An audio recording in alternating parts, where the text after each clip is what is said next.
He doesn't look too bad for 95 years old. Not yet. Not yet. Welcome back to HandyHQ. As part of the videos I'll be putting out periodically, I will make a series sort of with a red stripe through the videos I'm releasing on tools organization, or how I store my tools. It's just my ideas from my experience. Maybe you have other ideas, please share them with me in the comments. Maybe you've got some other tips and tricks. And the first one I want to start with is how I started making this tool wall, and maybe why I started it. So maybe some of you have got tools that are stored in old cabinets like this, or old tool holders like this. I know I just keep my masonry stuff for building work in these now. But they're not very handy, they're very cumbersome. And of course, if you've got a van, then of course you need something like that. And maybe you've got some other mobile cases like the ones over here, maybe something like this, that you take around with you on different jobs, stick them in the van,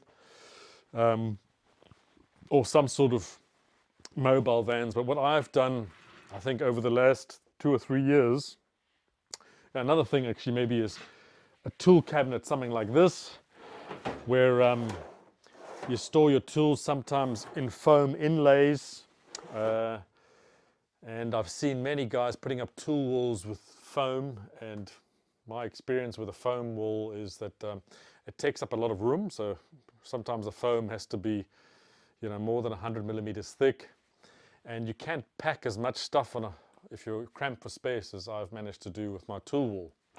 So but maybe before we get to my tool wall, we'll go and have a look at somebody else's.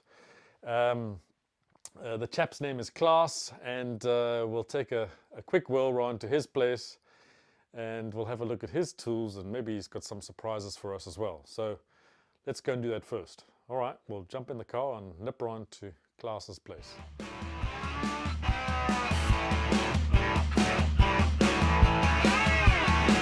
Right, so we're here, we're live in my friend Klaas's garage. He doesn't look too bad for 95 years old. Not yet. Not yet. And although we live in the south of the Netherlands, he's not from here. So where are you from, Klaas? I'm from Friesland, the north of the Netherlands. So he's a very proud Frisian when Yeah. they speak a weird language. Yes. It sounds a bit like German, but he's not admitting that it sounds like German. It's closer to English, I think. Yeah, it's close to English. Yeah, Okay. yeah.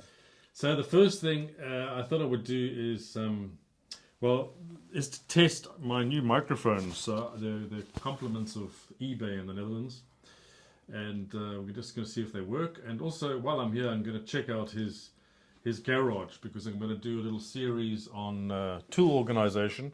Now, Klaas, what can you tell us about your most, let's say, the tools that we don't get today? So the most... For example, this is something of my grandfather. And let's see the old box, just one second. it's an old box, and but you can see that the box is very old, and it is just for sharpening a knife. Okay, so see it is. Look at this, guys. This has got a little leather strop with a little wooden shaved away base, and it's for sharpening either, I guess, cutthroat razors or your chisels or a knife. Just a leather strop tensioned over the top. I've never seen one like that, so I think that's really cool, guys. That's interesting. That's the first really nice little tool that we don't see every day. Probably about 100 years ago. Yeah, maybe. Probably 100 years. Maybe. And this best streekriem in English would be best streek is strop leather. Best strop leather. Unfortunately, it doesn't say the year here.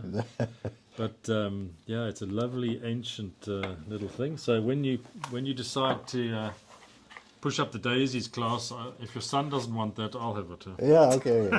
Yeah. Really cool. Okay, and what else do you have that you can show us? Now maybe this is interesting rasp. It is based on I just bought it and didn't make it myself, but it works very well. Yeah, look at this. I've never seen one of these before. but this looks like it's been made out of old hacksaw blades. Yeah, but And it it has all- a rough side and a slightly rougher, or a smoother side and a rougher side. And basically, it just looks like corrugated hacksaw blades. Actually, you could make it yourself, but yeah, quite a nice tool. but you can only make it on one side, of course. Yes, yeah, I see. Yeah. Yeah. So they're double-sided. Yeah. Very nice. Yeah, Okay. interesting. Anything It else? works well. No, else we other rasp. Other rasp is also interesting. There's a round What's one. that for? This for a round to make a hole. You can make it a hole. You can bore it in, and by moving it, by turning it, Yeah. and then this is a rasp. You can even So if you look at it a bit closer here, it's actually got a tip to make a hole in the front Yeah. here, and then it's got a rasp at the Yes. back. no, yeah, the whole So you back can is so is you can make the hole bigger. So once Yeah. you've got the hole through, we don't use any of those tools today, do we, guys? No, yeah, Okay. I know, but this is a little bit. I'm a little bit older. I have a little bit older. old, And what else? It works. still works. It Yeah, still it works. works. Okay. And what are these here? What are these things lying on the bench? Can you tell me what those are? These are copper pieces to put in here. You can put them in here, and then you have a softer material, so you will not damage something from when you put Yeah. in something from iron. Okay. So what are they Because- made out of? They are copper. Copper. That's pieces. copper. Yeah, Okay, so it's copper. So that's a good idea. Yes, Which is it softer saves than- your vice and also saves the workpiece Yeah, you're working. yeah, Okay, yeah, that's cool. yeah. What else can you Yeah, show us? what else can Oh yes, this little tool. You showed Oh, me yeah, this this earlier. one, So this tell me one. what that's for. this is for when you want to have a small nail. Have Yeah, a small here's a nail. nail. So here's a And you nail. want huh? to put it in here very close to something, Yes. and you take it directly with a hammer, Yeah. then you have the possibility to hit the piece just next to it. Yeah. But when you put it over it, then it's, Okay. So let's see. See. So now you got the nail there. Inside. Yes. Yeah. and then you can hit it with, Okay. with a Very hammer, good. So you and can. then without hitting the thing very good. next to it. Cool. I haven't seen one of those before. Very good. Yeah, that's some interesting things. So, and then he's got a little trick here he wants to show us here as well, is over here, one of his little tips and tricks is for hanging up his gloves. He's using clothes pegs or washing line pegs to hang up his gloves. With double tape. Good idea, Klaas. Yeah. And this is how he's organized all his tools over the years, which I think is fantastic if you just want to find your tools in like a little hobby shop. So yeah, thanks Klaas for showing us your shop. Yeah. Good. Well, thanks very much from Klaas's workshop. Yeah, you're very welcome. Thank you. It was my pleasure. We'll come back again for some more tips. Yeah.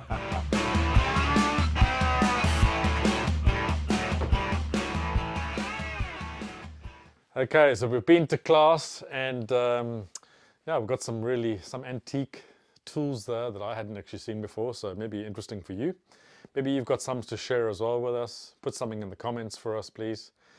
And maybe just get on to how I started this tool wall. What I did was I got tools that were similar, the ones that I would use the most, and decided to make my tools visible, for one, because if they're stuck in a drawer like this, if you're anything like me, you can never have enough tools. And sometimes you don't know what you've got and you go and buy another one. And yeah, if you can see it, sometimes the perfect tool is here, but you can see it and therefore you don't use it, or it doesn't get used, or it's too much hassle to take out of a kit. Maybe something like this, if it's not out on display, like this one for instance, then it just doesn't get used. So I decided, the tools that I typically use the most, like, for instance, your cordless stuff, try and get it really at arm's length away, and started with a tool wall. Another reason why I put up a tool wall is that if I decided to move, hopefully not too soon, but maybe move into bigger premises, then I want to be able to easily take it off the wall. So I use what they call a French cleat system, and I will show you in the videos coming how that works. But maybe just as the very first one, I'll take one of them off the wall, and I'll show you how how it works. So this is one of them. And for instance, just some of the larger set of spanners. It's quite heavy actually. But I'll show you more or less how I started to put the tool walls together and why I chose certain size bits of plywood. And on the back you can see it's just a French cleat. So it's a 45-degree little bit of wood, something similar to the way kitchen cupboards are put up. And you have to fix on your wall. Let me just get it quickly, just 1 second. You have to fix lengths of wood like this on your wall, basically this way up. So you can see it's got a French cleat. Oh, let me just go and fetch a part. 1 second. This would be, if this is, whoops, wrong way around. This is the way. So the wall, this would be fixed to the wall like this. Then you would put this on your wood, and your wood then would lock in behind here.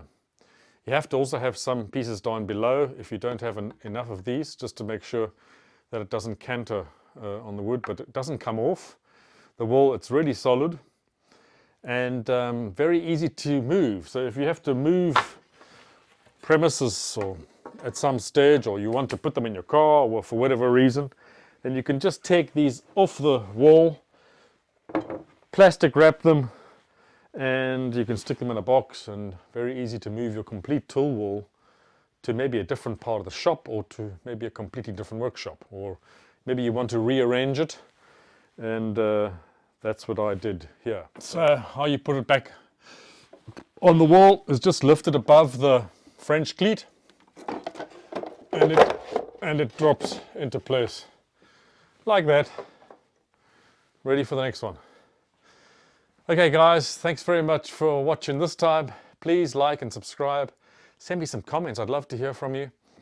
And there's plenty more coming from the shop. I'll do a little series on some of the other things I've used on organizing tools.